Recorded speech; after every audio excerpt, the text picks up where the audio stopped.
I'd had a pretty good ass whipping, because I'd always played with the guys that were a little older than me, and they would pretty much tell you, like, all that stuff you're doing isn't really helping us.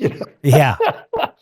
We really would like, and they would play me records. The older dudes, I'm saying older, they were 4 or 5 years older, which is a big deal when you're a kid. Yeah. And they would play me records like, Honky Tonk Woman. Nice. And they'd say, like, there's no crash cymbal except the very end of the song.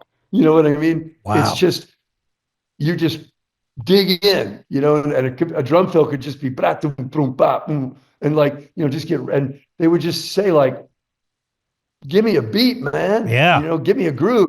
And so then when I went to California, I didn't go with the guy, the guys in the Heartbreakers. I went alone. So I played in a couple bands out there, and they were Texas boys, and they were hardcore. Like, they were like, man, if I played a fill, they'd almost look over and go like, did you make a mistake? This is the Rich Redmond Show.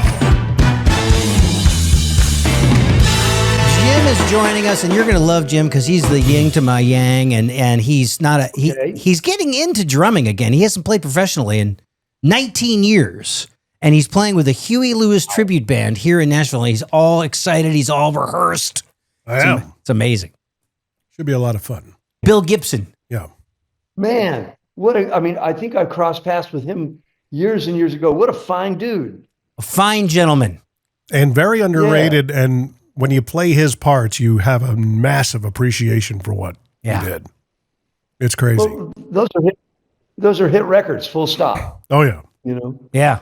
Well, hey, we're going to just get into this right away because we could just, your career, wow, it's going to take a lot longer than an hour, but we're just going to talk real fast.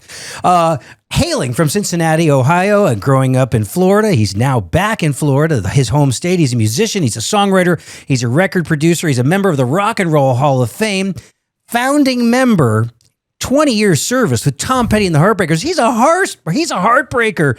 He's got a brand new band called the Speaker Wars with a mutual friend, John Christopher Davis. As a songwriter, producer, wow, just some of the other people he's worked with: Jackson Browne, The Byrds, Belinda Carlisle, Bob Dylan, The Eagles, Don Henley, Aretha Franklin, Toto, Warren Zevon. The list goes on and on. Our friend Stan Lynch. What's up, buddy? I'm exhausted hearing all that. It's your life in 60 seconds. Yeah. Wow. My whole life is one big wish fulfillment episode, man. You know what I mean? It really is. It's amazing, it's like, Stan. You and I got to kind of be fast friends in the year 2000 at this Warner Chapel songwriting camp, and you were one of the few guys that was just so sweet and so nice and so encouraging, and you were just a bona fide rock star. So thanks for being so nice to Tully and I and Kurt back in the day, man.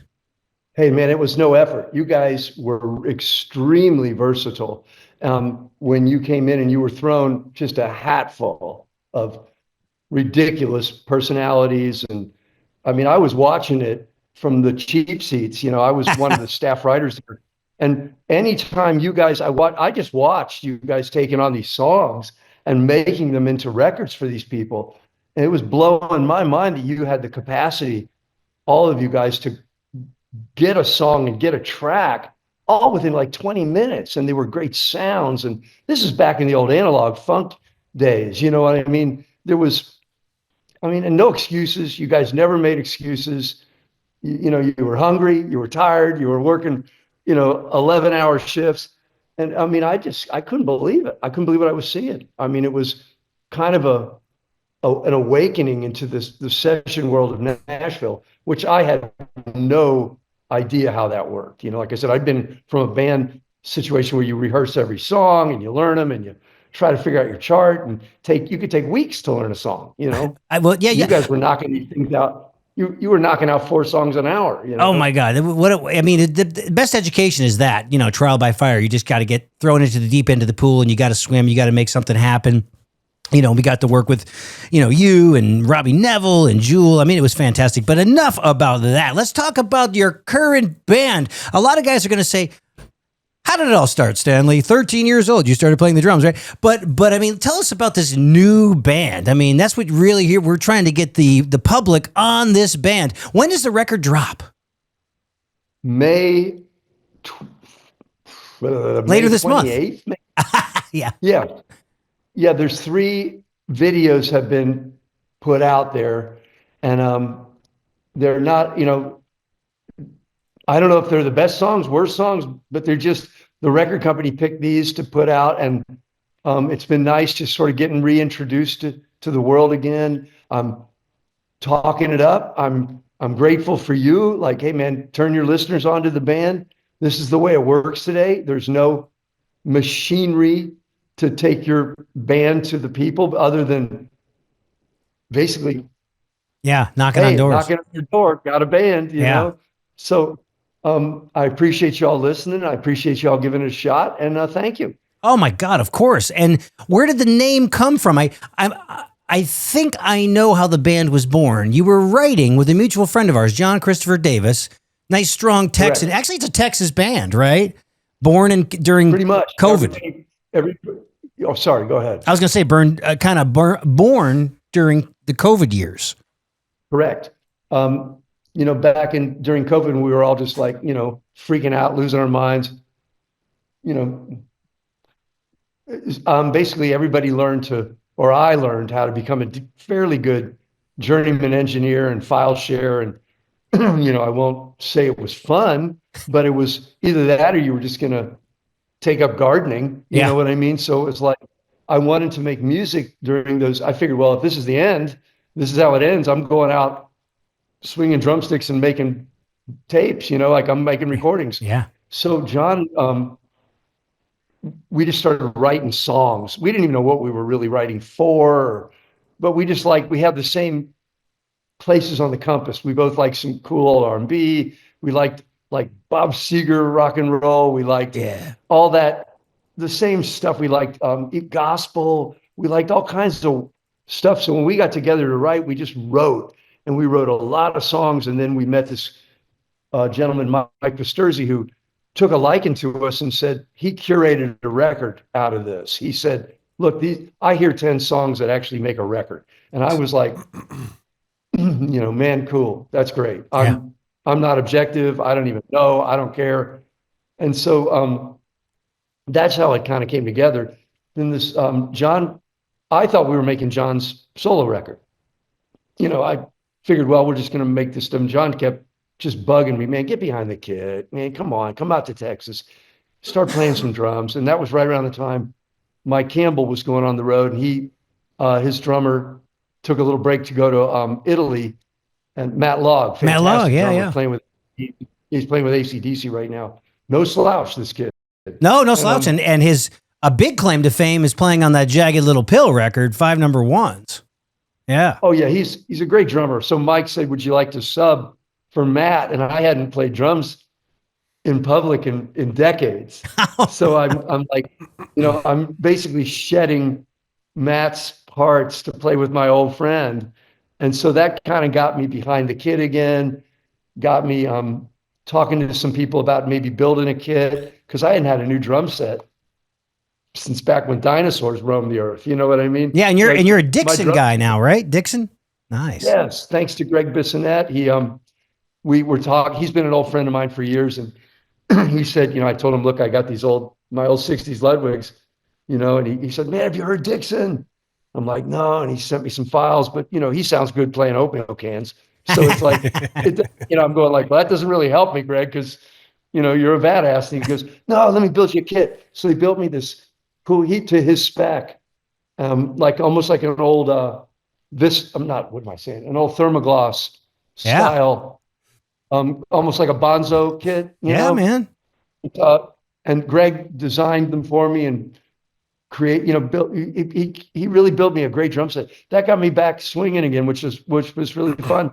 Got me playing with Michael. Got me playing with John. Drums, man. It's like if you don't play them, it's pretty daunting to sit down behind a kid if you haven't played them in a while. It's funny. Gotta scare you. Yeah. John, my business partner. Yeah. He sat down at my kit. He's an old drummer as well. And he kind of experienced the same thing that I did, shaking off the rust. He's like, I can only play about 15% of the fills I was able to play. And I'm going, That happened to me too, because you kind of lose your confidence after a while. It's not really like riding a bike, 2 and 4 and jaga jaga jaga jaga jaga jaga do nothing. Those kinds of things kind of come handy, but some of the stuff I used to do, it's like I can't do that anymore. It's gonna take some practice, man. Well, not to put too fine a point on drum fills, but what? Sometimes you're more valuable if you do leave them out. Right. You know what I mean? Yes. It's Or make them you're tasteful. more valuable to your singer. I have found over the years, I started really wanting to make all this racket. Then I realized like what really makes hit records is the beat. Yes. It's just the beat. Like, give me a pulse, man. Can you lay that down and get on that balance beam for 4 minutes and just do that job so your singer feels like if your singer don't feel sexy, the whole thing just falls apart, man. Right. The whole thing is just shit. If you're listening to this podcast, it means you're already looking to improve your drumming. Why not level it up in person with me when you book a one-on-one day drum intensive? Drummers from around the world have traveled to Nashville to study with me. We cover subjects like reading, rudiments, technique, hand development, charting, the Nashville number system, styles, percussion, music biz insider info, career development, positive mindset, and much more. Of course, we address all your questions, and my deep curriculum has helped players of all kinds move the ball down the field to be closer to their goals, even getting accepted to college music programs, moving to that dream music town, getting gigs, and keeping them. Find out more about my one-on-one day drumtensive. Go to drumtensive.com, drumtensive.com, drumtensive.com. Have a podcast that needs a facelift? Or maybe you're just starting out and want to hit the ground running. At it'syourshow.co, we help you produce, rebrand, and elevate your podcast. Led by industry vet Jim McCarthy, a 25-plus year voiceover, music, and talk radio production pro. Jim's got the ear, the experience, and the gear to take your show from average to unforgettable. Podcasts are one of the most powerful tools to grow your brand, connect authentically, and build trust with your audience. But sounding like a pro? That's what sets you apart. Visit it'syourshow.co today, and let's make your podcast sound like it should.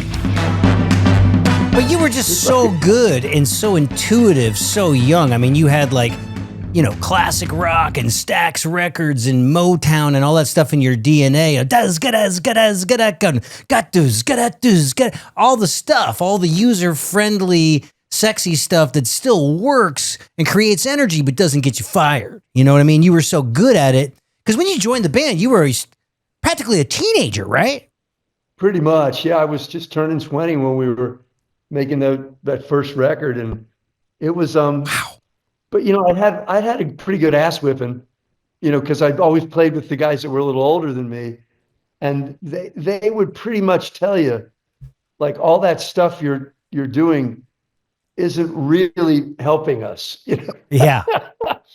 We really would like, and they would play me records. The older dudes, I'm saying older, they were 4 or 5 years older, which is a big deal when you're a kid. Yeah. And they would play me records like, Honky Tonk Woman. Nice. And they'd say like, there's no crash cymbal except the very end of the song. You know what I mean? Wow. It's just, you just dig in, and a drum fill could just be, and like, just get, and they would just say like, give me a beat, man. Yeah. Give me a groove. And so then when I went to California, I didn't go with the guy, the guys in the Heartbreakers. I went alone. So I played in a couple bands out there, and they were Texas boys, and they were hardcore. Like, they were like, man, if I played a fill, they'd almost look over and go like, did you make a mistake? Was that, oh my God, you mean to do that? Were you guys playing like the Palomino Club and stuff in North Hollywood, or like? Yeah, we actually did play the Palomino. We played, God, all those clubs are pretty well gone, like the Starwood, and the Whiskey was still not a pay-to-play place. All these Pizzaris and all those fun clubs in LA, and they were it was fun stuff, man. And you play like the Corral in Topanga was a gig. Like all these. It was just really fun to be a musician in LA in the 70s, because there was still a little echo of the 60s still there. Like when I drove by the Whiskey, I couldn't imagine seeing the Birds logo and the Doors, and like it was all in my mind. I was taking part of this magical thing.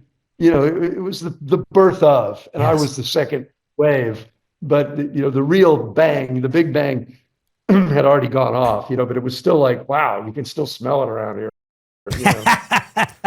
Oddly enough, I didn't hear about Tom Petty, I believe, on MTV, because that's when I started really getting into my music. My gateway drug was Van Halen, and back in 83, 84.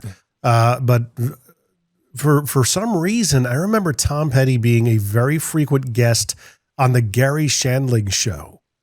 Do you remember that way back in the day? It's like it seemed like he was always a guest. This is already, now the band is already established at this point. Right, Yeah. right. Like, there were 3 or 4 pretty lean years, that we were accepted in England way before the States bit into it, and we would go over there and we could actually headline cool theaters, and we were kind of a thing in Europe. But boy, we couldn't get. I didn't even have an apartment or a car in LA till the damn near the third album. Wow. Because you guys were just gone. Well, it's also we were just broke ass knucklehead. We were struggling guys in a band. We were just like everything we made went back into the product, or we were just so excited to get on the road. I mean, hell, some of the guys in the crew made more than me. Well, that's interesting, because in a business, that's what you have to do to feed the business. And did you guys know that you were doing that? Like, hey, we've got a little bit of money. We could probably pay ourselves and take the majority share of it and live, maybe high on the hog. You didn't. You had the discipline to reinvest it into the business. Was that kind of like, were you cognizant of that at the time, or you just something you did? No, you're making it sound as if we had a plan.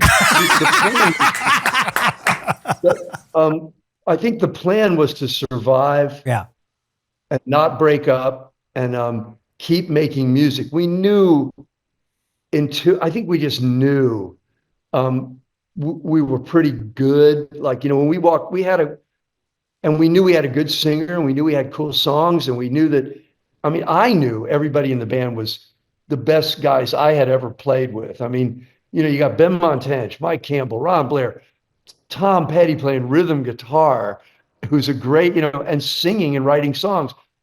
All I had to do was count 4, and that noise came out. Mm-hmm. You know what I mean? It wasn't like the only plan was, damn it, how long is it going to take before people realize how good we are? Yeah. It's like, so I think the backup plan was live under a bridge. You know what I mean? It was like, so we were, hell or high water, we were going to either go out, it was like, go big or go home. So it was a great time, and we had nothing to lose. Hell, we were a bunch of guys from Gainesville, Florida. You know what I mean? Like, the worst thing that's going to happen is we're going to have to go back home. Hell no. You know what I mean? We're going to do something. Yeah, and you did, and yeah, you had the eye of the tiger. I'm looking back at 26 years, playing with Kurt and Tully as a rhythm section, and we were so dead broke and sharing a flop house, but we always had money to go get a leather jacket and buy cocktails and go out on the town, because that was our priority: go out and mix and mingle. Absolutely. And be seen and create. Work for ourselves, and we were a 3-headed hydra, so it was like 3 people that were kind of like working on each other's behalf. It was that same kind of spirit. Oh yeah. It's like, it's almost like I feel sorry for people when, like, somebody's dad will come up to me and say, my kid, he's a drummer, he's really good, but he's in law school, because if it doesn't work out, I want to make sure he has something to fall back on. I'm like, he's going to fall back on it. Just tell him to go ahead and quit. Yeah. He's going to be don't worry about it. So you're honest with the dad. Like, so you just say, look, he's going to do the backup plan. That took a long time for me to kind of say, like, I had a gag. Now I have a gag reflex. Like, when somebody says something to me that I go, that doesn't make any sense. From I have enough ethnographic field work to say to somebody, unless you want this more than anything, don't even bother. I mean, it's so hard and so chock full of headache, heartbreak. Unless you're ready for all of it, Yeah. go home. Yeah. You know what I mean? But you really caught the wave. I mean, I'm jealous of your experience in 1970s Los Angeles because I really feel like some of the greatest music that ever was created was between 70 and 79. I mean, those 9 years, really established this incredible body of work. I mean, to think when you were recording Damn the Torpedoes, did you think that it would have the impact that it has had? Bus-ka-da-ka-da-boom, you're in, right? And then it's still just a rock recurrent. I had no clue. It was fraught. That time frame was fraught for me. It wasn't easy, and I was catching a lot of shit from producing and from producers and drummers. It's like it's hard not to take it personal, but back in those days, there were no click tracks. You played all this stuff off the floor, and you either caught magic, you caught lightning in a bottle, or you didn't. And so if there was a bad day, it's obviously the drummer. You know what I mean? It's like, as I think someone once said, another bummer, another drummer. You know what I mean? It's like, so I caught a lot of shit that probably, did I need it? I don't know if I earned quite the whipping I got, but it's okay. All's well that ends well. I didn't realize that Torpedoes was a big record until I had a buddy and we were running down Santa Monica Beach. We used to jog together, and there were we would jog about a mile each way, and I heard 4 different radios, and on 4 different stations, I heard 4 different songs from the record we just put out like a week ago. It's amazing. And my buddy looked at me as we were running, and he goes, "Lynch, are you punking me? Did you pay these people?" It's like I was hearing like, refugee, don't do me like that. Here comes my girl, and even the losers. Like as I'm running down the beach on 4, and I'm going, what the shit is? I was literally, what is happening? Like I couldn't. I'm 24 years old, and I'm going, That had to feel great, man. That had to feel like I was in a coffee shop yesterday and I heard my drumming. I'll be in an elevator. I'll hear my drumming. I'll be in a supermarket. I'm like, God, I wish I was making residuals on this, but it sure is cool because somehow some soccer mom is listening to my spirit, my essence. It's captured for all time. I could tell you guys, I will never hear my drumming on the radio. I have not heard my drumming on the radio ever. Probably, maybe someday. Who knows? I've heard my voice on the radio many a time. Yeah, well, listen to that voice. Yeah. Well, back then, TV wasn't. If you were on TV, this is before even MTV. Like getting to do Saturday Night Live was almost like, you couldn't believe it. Like the next day, you're just walking down the road and people are going, "Hey man," And then when MTV came out, this is back. Remember, this is way before podcasts and everybody doing Zooms and everybody's famous. Back then it was a really an extraordinary time to be a kid and be thrown into that. And Tom processed it extraordinarily well because, he was obviously the thing you saw and heard. And man, he figured out what was going on very quickly. I was just what you'd expect, just a rock drummer going, "Holy crap, awesome." Years later, I sort of started to process it all. And, but it was quite a freak show there for a minute. Yeah. It was really an out of body kind of experience for a few years there. What was the album or the song on the radio that made you go, okay, we're on to something. Things are going to be okay.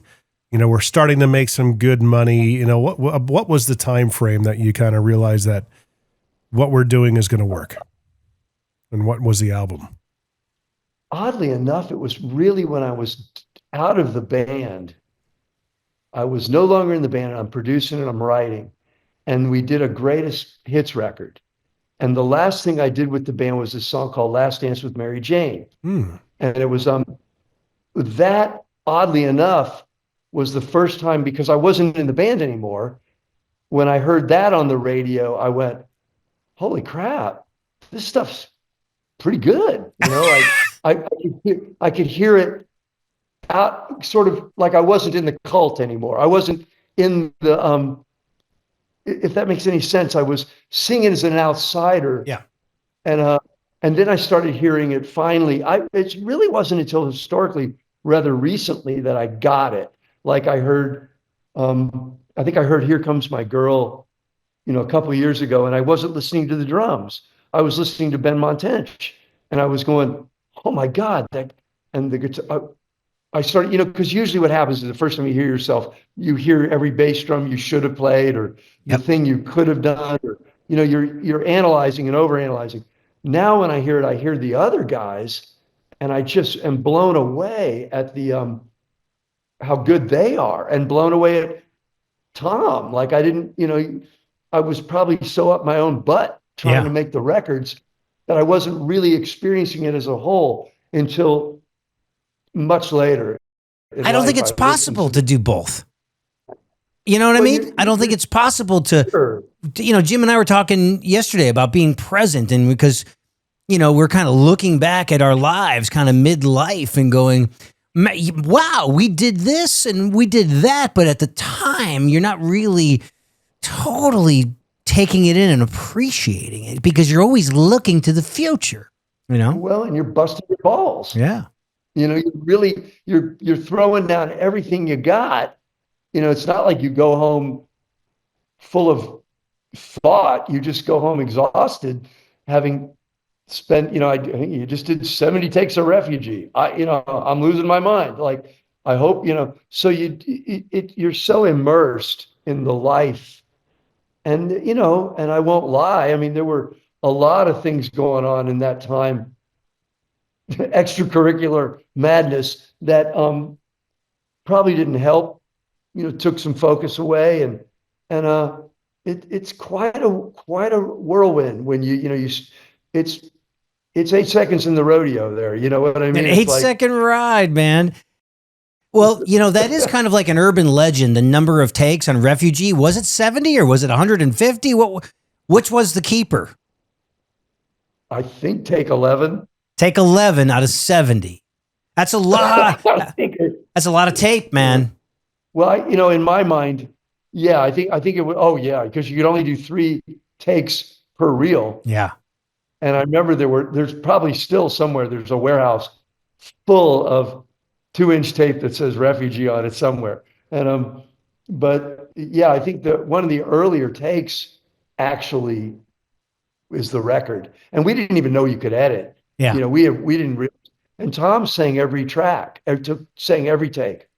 So basically a lot of the takes were the best vocal, you know, like, because Tom was about 5 feet from me when we were recording that stuff. Wow. And you know, he's like right in my face, and his vocal mic is part of my drum sound. You know, like if there's a little bit of delay on his vocal, there's a little delay on my drums. Everybody had to get it. Everybody had to get it, like Motown. There was the only overdubs until probably the 5th album were maybe a guitar solo, tambourine, background vocals. Maybe Ben Mott would add another keyboard layer, but usually he'd play it all. You know, the guy is a genius, and he could play piano and organ or piano.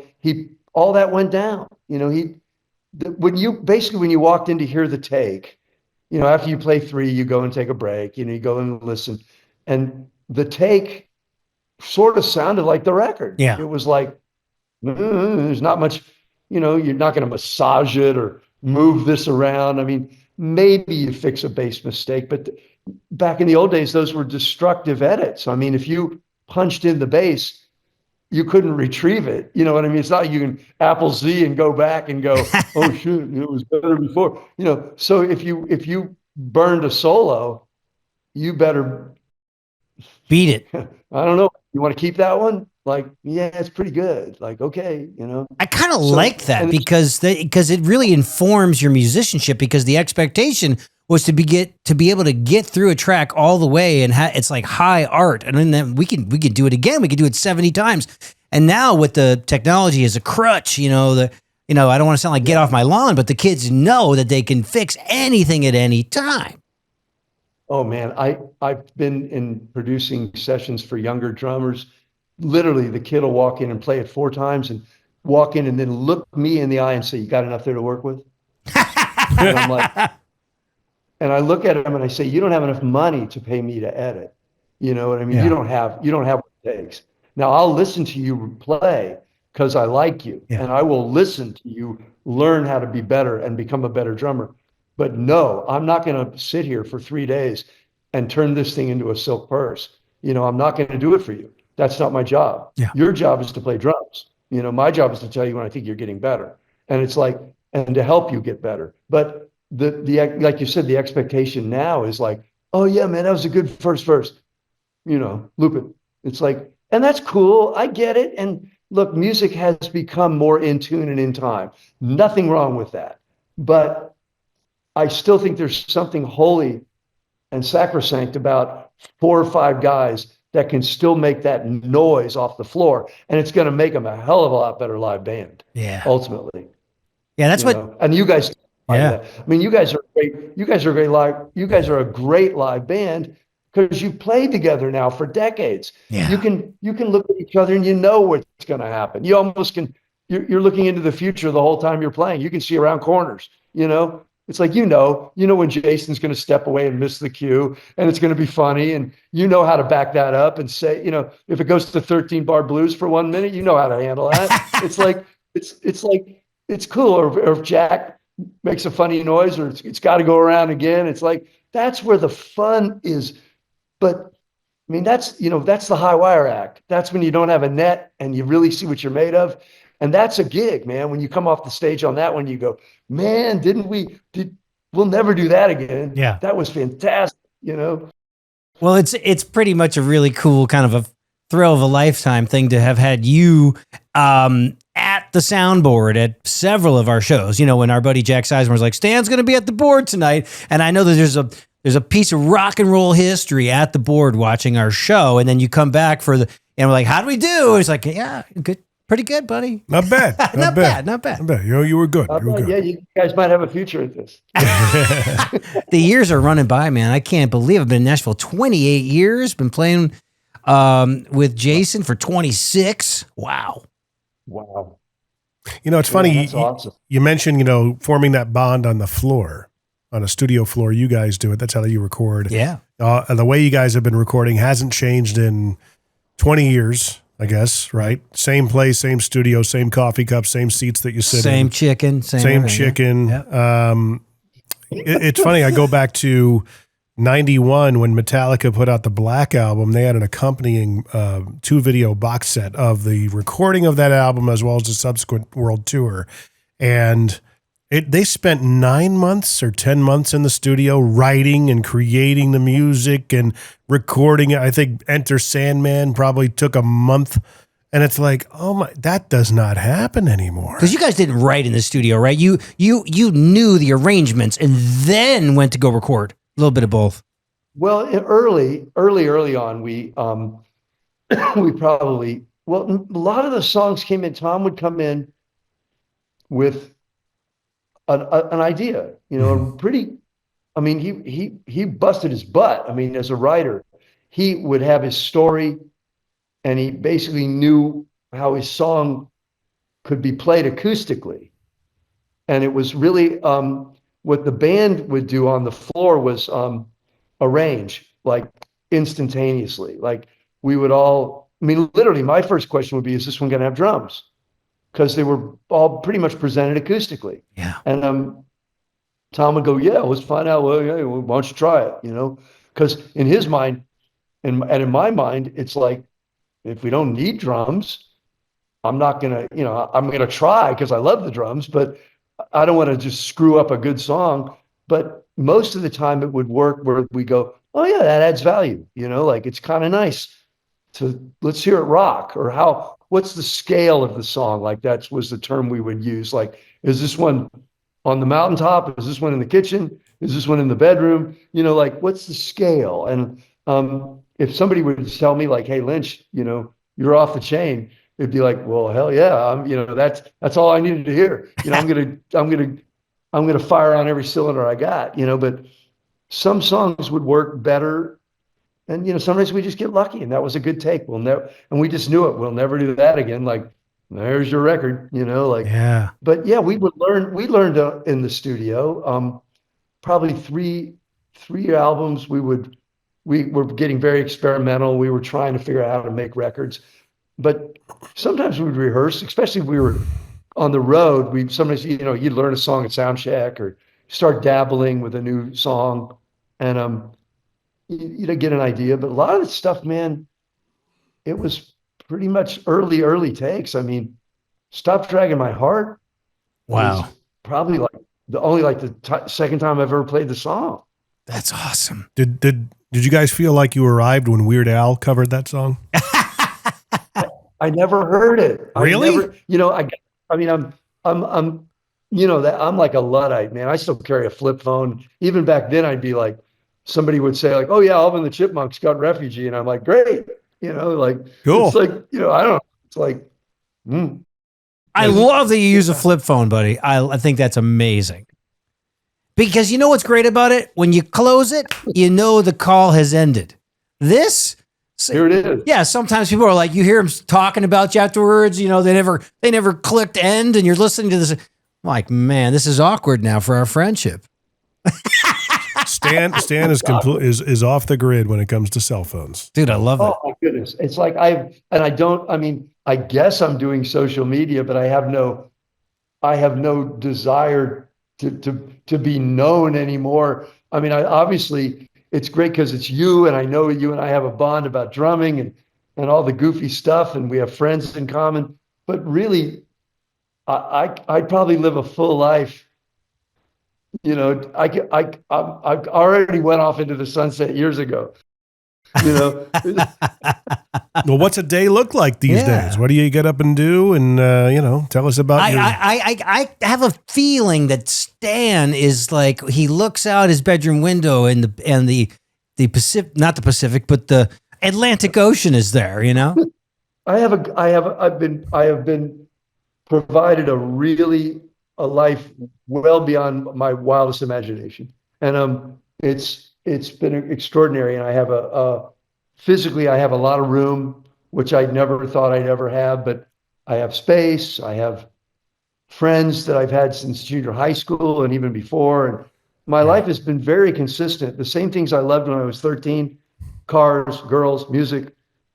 I love it. Yeah. It doesn't change. Really, no, the only thing that's changed is the man in the mirror. I go like, who is this old bastard? You know what I mean?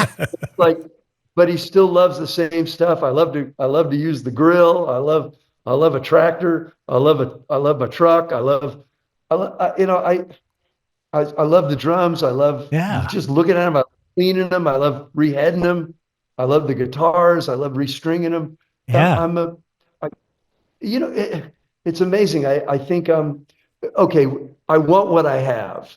That's the truth. I love how it all worked out. I want, can I just have a little more? Can I just have a few more years of this would be fantastic. Oh, I think That's you're all going to, I wish. man, you're fine. And you know how they always say, never mix business and pleasure. You totally have a PhD in mixing business and pleasure, because you're still, I don't know a lot of people that keep in touch with friends from, 7th grade, and you continue to work with your friends, mixing business and pleasure. And that's the sign of a great life, man. When everybody I've made music with, and all the successful stuff, whatever metric you use for that, it has always been with people that I love. I really, truly love them. And if we get together, the people I make music with today, even if we don't get a song or we don't get a track or if we get skunked, I wouldn't care if we just went out and got a cheeseburger, man, and took a ride around town. It's like just the chance to hang out with my friends. The bonus is occasionally we turn around and go, wow, did we do that? That's pretty good. Yeah. Like, that's pretty good. Like, so I have always sort of friendship has, that's been the first thing, like kids in a sandbox. When you're a kid, you meet a guy and you go like, hey man, is that your Tonka toy? It's like, oh, I like that. It's like, can I play with that? And it's like, yeah. Or the guy where you go, oh man, he's kind of a dick. I don't think we're going to be friends. So you just keep, you keep moving on, but it's been wonderful, man. Yeah. And it does, music has passed from my social life. I guess it's kind of sad, but this is what I got, man. It's like I got music, I got pals. Now, in your small town in Florida that you're living in, when you get out, and are you kind of like the mayor? Do people they're just like tip the hat? No, everybody's over it. Yeah. I mean, that maybe it seemed like that lasted about a week. Like everybody got a little excited. Had to talk about it. Now everybody's like, So they let you do your thing. You can walk about and not. Oh, yeah. Let me do my thing. I'm almost like, oh, are you ever going to get a job, man? It's like, they're almost like, I get no respect. It's fine. It's really fine. Now, when your buddies do get together and there's nothing really to write or maybe nobody's inspired, what are the bands that you jam to? What are that you cover and stuff? What are the go-tos if you're playing with them? Well, I can honestly tell you, I was never, it's been probably that's not a thing for me.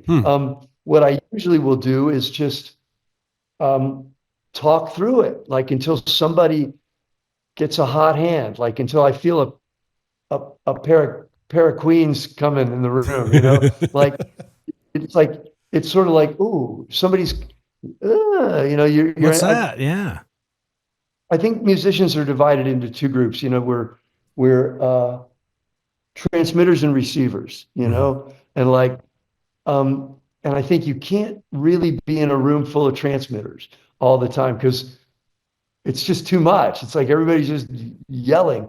But if some days I'm a really good receiver and I can listen, because some guy will walk in and he's kind of half lit or he's excited and he's got a million things on his mind.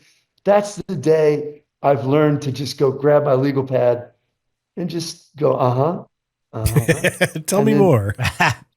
Yeah, and see if there's anything coming out of it. Then other days, somebody will be looking at me going like, what the hell did you just say? And I'm like, I don't know. You're supposed to have the legal pad today. Yeah. It's like, so it's fun.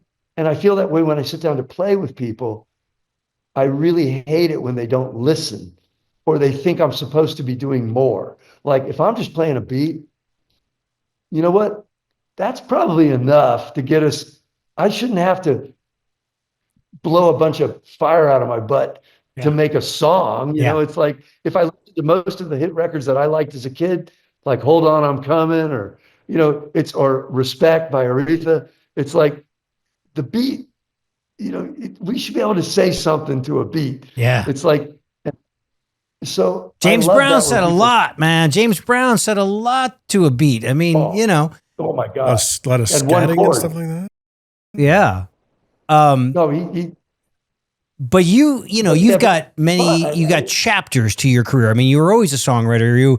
There was always a producer inside of you, but that chapter 2 kind of came along when, your friend Don Henley kind of said, hey kid, it's like he had a cigar and he's like, hey, come with me. And like, hey, come on in, So that's cool, man. Very, very cool.